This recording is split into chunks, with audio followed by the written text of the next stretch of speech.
So I'm going to touch fairly briefly on the emergency assessment and management of COVID from the front door into the ward, and then I'll speak about 2 interesting cases. So moving on to the second slide, please.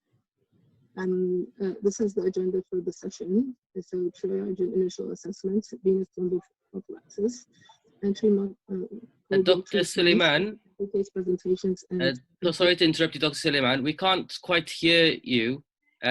Would it be possible to perhaps position it a bit closer so we can hear? We can't actually hear it very clearly. Okay. Yes, that's better. Yeah.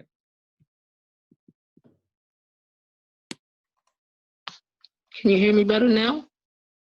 Yes, that's better. Okay, perfect.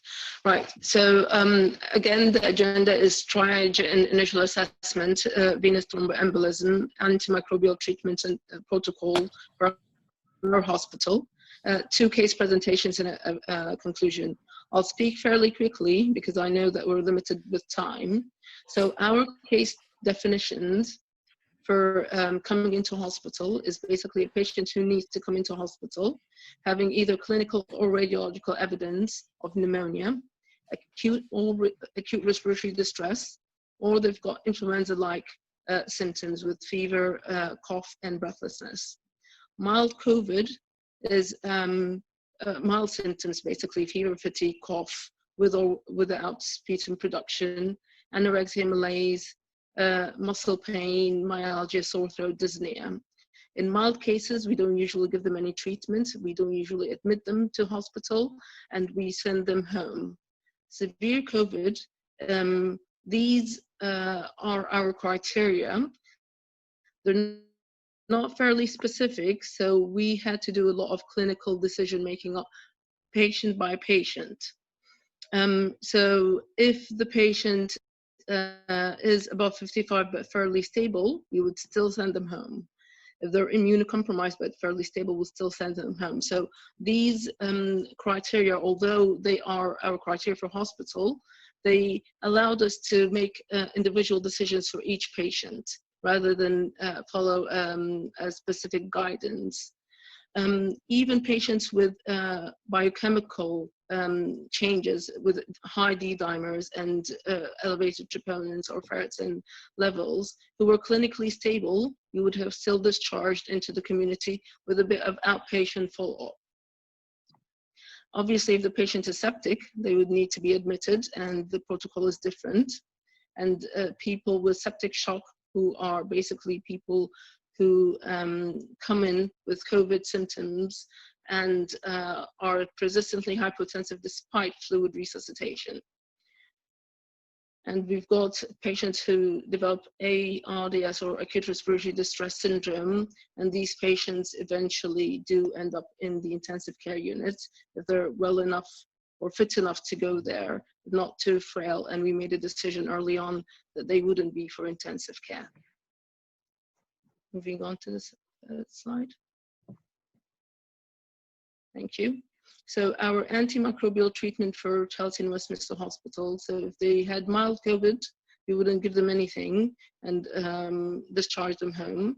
If they had severe COVID, you would give them a gram of amoxicillin orally or 2 grams intravenously 3 times a day, plus an atypical antibacterial, which is usually doxycycline, azithromycin, or a macrolide. If they had severe COVID with sepsis, we would escalate our antibiotics to ceftriaxone once a day with an atypical antibacterial cover as well, and a shot of amikacin, a shot of aminoglycoside. If they had ARDS, we would just give them ceftriaxone, atypical antibacterial, but we would refer them on to intensive care at that point in time if they were deemed fit enough to go to intensive care. In terms of our VTE prophylaxis, that changed about 3 weeks into the COVID crisis at Chelsea and Westminster, because we noticed that patients had high D-dimers and had increasing D-dimers. So our usual patients who do come into hospital, whether they're COVID or not, we started them on VTE prophylaxis, which is venous embolic prophylaxis, which is usually about 40 milligrams of enoxaparin or low molecular weight heparin once a day. But in COVID patients, our guidance has changed to BD dosing. And when patients were discharged home, we discharged them home on a DOAC, especially if they were in hospital for at least 7 days, or if at any point during their admission, they needed HDU or intensive care admission. For acute thrombosis, DOACs were not usually recommended in the acute phase. We used low molecular weight heparin or unfractionated heparin depending on the renal function. And we monitored fairly closely for DIC and coagulopathy as well. So moving on, I'm going to speak about a couple of interesting cases. So I have a 40-year-old chap who initially had 2-week history of myalgia, sore throat, fairly specific for COVID as such. He attended a different hospital, and during his hospital attendance, which was less than a day, he was swabbed, and the swab came back positive for COVID, but a new murmur was heard, and he was discharged with an outpatient echo. He then developed fever, cough, and breathlessness since he was discharged from the other hospital, and he stayed at home, but when the breathlessness became too bad, he came into hospital. He came to our hospital. His white cell count was not raised. His lymphocyte count was normal. His CRP count was raised though. He had a normal hemoglobin with a low MCV, which was new to him. He wasn't aware that he had any hemoglobinopathies. He had a high D-dimer and high ferritin level and high LDH and a normal troponin. His chest X-ray showed basically bilateral aerospace opacification, worse on the left-hand side. He had another COVID swab with us, which was again positive. And this man was very anxious. So although he didn't require very much oxygen, he only needed 5 liters per minute of oxygen via nasal specs. His respiratory rate was extremely high. It was 40 at one point in time. And he was complaining of a bit of pleuritic chest pain after coming into hospital, which developed in hospital. So he went on to have a CTPA, despite his D-dimer not being that raised. It was high, but not that raised. And this CTPA did show a subsegmental PE, and he was started on treatment dose enoxaparin. He received regular antibiotics. He would have fulfilled the severe COVID criteria, so he was given IV amoxicillin and doxycycline through 3 days. He had persistent fever, and then with the new murmur, it was thought maybe it would be best to cover him for infective endocarditis. He required CPAP for only 1 day, or actually it was just about 5 or 6 hours. And it was mainly because of his tachypnea rather than his poor oxygenation. This was stopped fairly quickly. We're moving on to the next. Thank you very much. So he was suspected to have endocarditis, not on a TTE. The TTE didn't show any vegetation. It just showed severe aortic regurgitation. Despite that, he was started on flucloxacillin, amoxicillin, and gentamicin to cover for endocarditis after discussion with both cardiologists and microbiologists. He was then transferred to tertiary center to have a TOE. But he never had a TOE. They reviewed his TTE and they felt confident enough that he didn't have a vegetation. So he was discharged home without any antibiotics. He had another CTPA in that tertiary center, which didn't show any clot. So he was discharged home without any medication. He presented the day after again to our hospital with worsening breathlessness and new right-sided pleuritic chest pain. And this is his chest X-ray. It basically shows, again, aerospace opacification, mainly in his upper zones, but it shows which is quite rightfully reported as an encysted hydropneumothorax, but because of his degree of breathlessness, he went again to have another CTPA. Next slide, please. Thank you. And his CTPA did not show any clot, but it did confirm the presence of the encysted hydropneumothorax, which you can see with the blue arrow. He was treated initially with just analgesia, a bit of chest physiotherapy, and we restarted his anticoagulation again at a prophylactic dose, and we discharged him 3 days later once his pain settled. He went home, got worse, started developing a fever, and he was readmitted again. This time, the diagnosis was an infected encysted hydropneumothorax. He had a raised CRP during this admission. He was started on intravenous antibiotics, and he also had some oral metronidazole, and he improved on that. So he had a hospital stay of about 5 days, and he was discharged on oral ciprofloxacin and metronidazole. If we can move on to the next slide, please.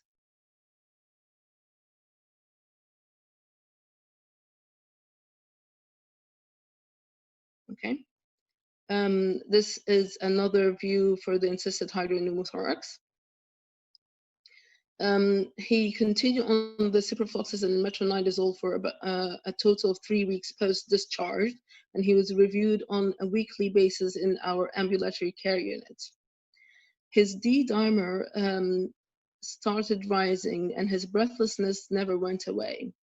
And despite having 3 CTPAs, the initial one showed a very tiny segmental PE, but 3 CTPAs after that with no obvious PEs, it was felt that he may still have some small PEs that we couldn't pick up on our CTPAs. And his D-dimer peaked to a peak of 2,500. So we discussed his case with hematology, and it was felt on balance or probability that he might have an underlying PE, so he was started on treatment dose DOAC.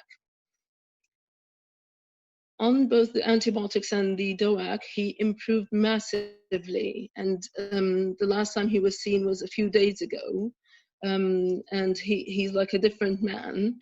His X-ray changes and CT scan changes have improved as well, but not as much as he has clinically improved. If we can move on to the next slide. So the pre-treatment one is on the right, and his post-treatment one is on the left. And we can see the measurements of the pre-treatment one.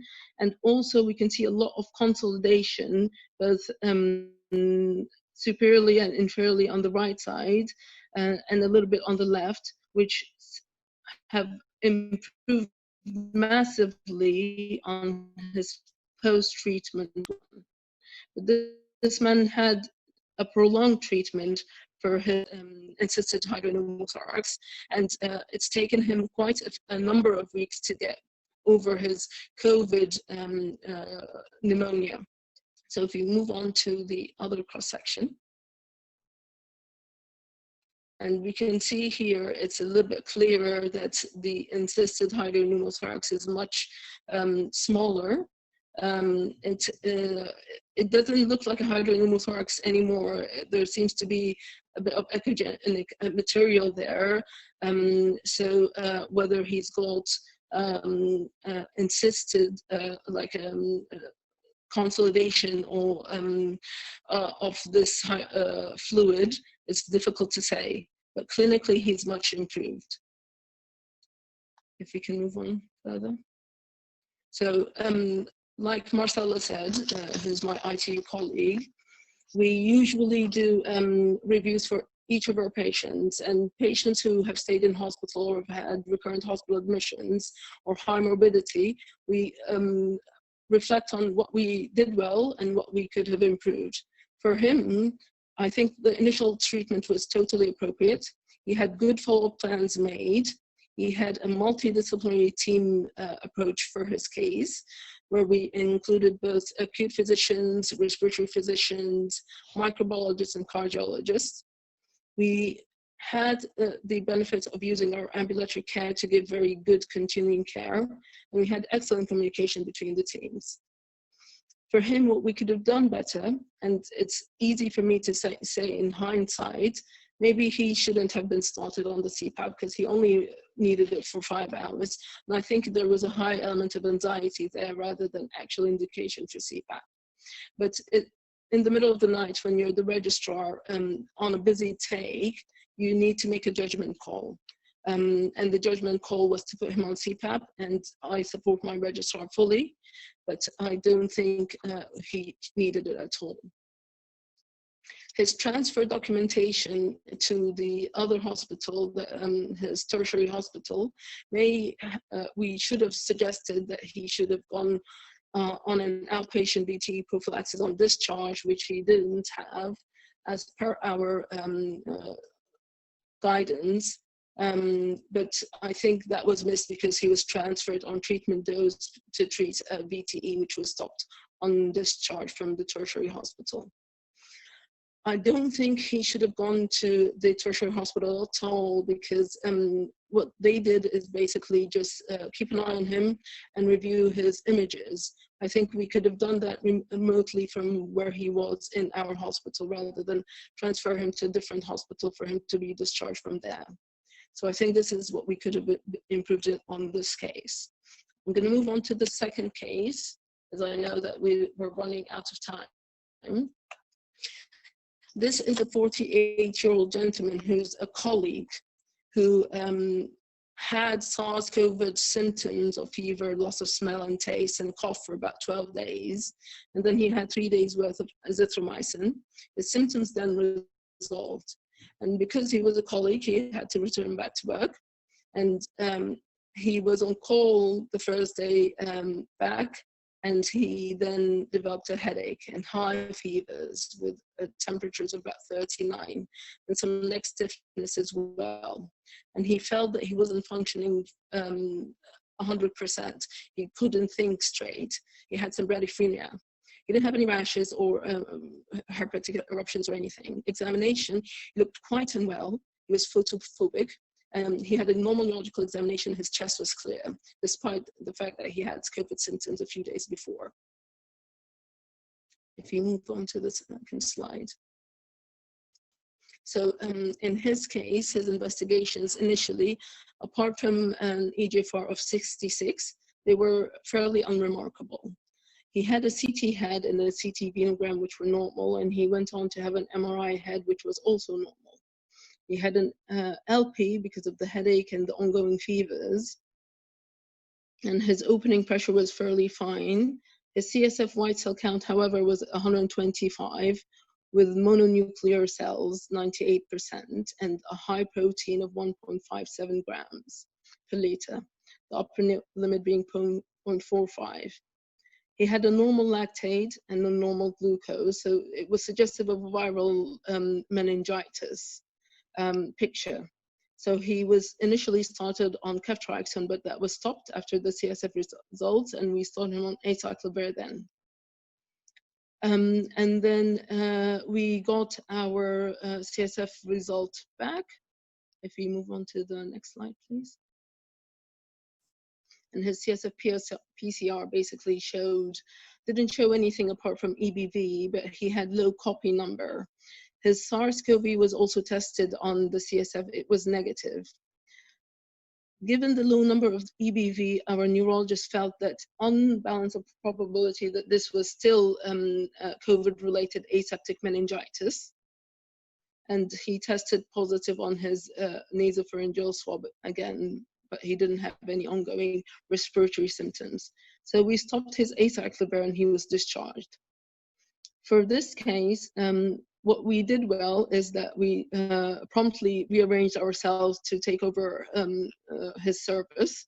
So one of us fairly quickly came to do the on-take and post-take. We referred him to an external specialist. So one of our neurology colleagues took over his care, so that we didn't have to make difficult decisions for a colleague. we could have done better. Analgesia, I think he was in a lot of pain from the first night. If we maybe gave him something stronger, it might have helped with his overall recovery. But also in our colleagues, we tend to not look after ourselves as medical care professionals.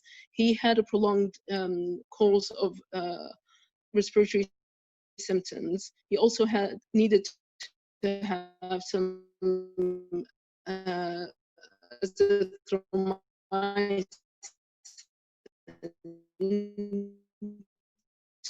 to improve his respiratory symptoms.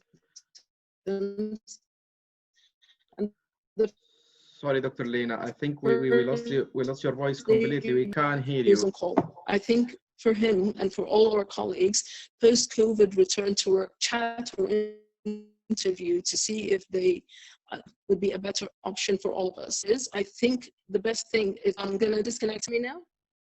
Yes, we can hear you now, yeah? Okay, perfect. So take-home messages. We need to approach these patients in a multidisciplinary team. So physicians, intensivists, respiratory physicians, we need to be able to communicate well within our teams, so good teamwork. Our vague case severity definitions to begin with in our hospital gave us our own room to clinically evaluate each patient and tailored treatment to each patient individually. Clinical judgment was the mainstay for both the diagnosis and management. And I think reflection is very important for all cases that we manage, whether they are admitted for a fairly short period or if they've had quite a complicated course of treatment. And thank you very much. Okay. Thank you. Thank you. Thank you very much, Dr. Linah Suleiman. That is the fantastic talk, and I think we would like to ask if there's any comment or question from the panel. Dr. Saeed? Yeah, assalamu alaikum. Interestingly, do you have available PCT in your hospital, procalcitonin, as a biomarker? Yeah. We do you have that available to you? Calcitonin, but we only introduced that in April. So for the first case, the chap who came in with the encysted hydropneumothorax, when he initially was in hospital, he didn't have any procalcitonin, but subsequently he had procalcitonin levels which were quite normal. Yeah, so in one of your protocols, in the mild you were giving antibiotics upline, right at the front, mild cases. What was for our mild cases, we weren't giving any antibiotics at all. We were basically... I must have not seen that slide. Yeah, it was mild to moderate. You had amoxicillin as a protocol for all patients, which I found interesting because it's a viral condition. It's only those. So no, our antibiotics are only for severe COVID. So we didn't have mild. We basically had either mild COVID or severe COVID. We didn't have any moderate COVID. So for our severe COVID, we started with amoxicillin and an atypical. And severe COVID with sepsis, we gave a ceftriaxone and an atypical with a shot of amikacin. But we don't have moderates, and we do not advise or advocate antibiotics for patients with mild symptoms. Okay, okay, fine. That makes sense.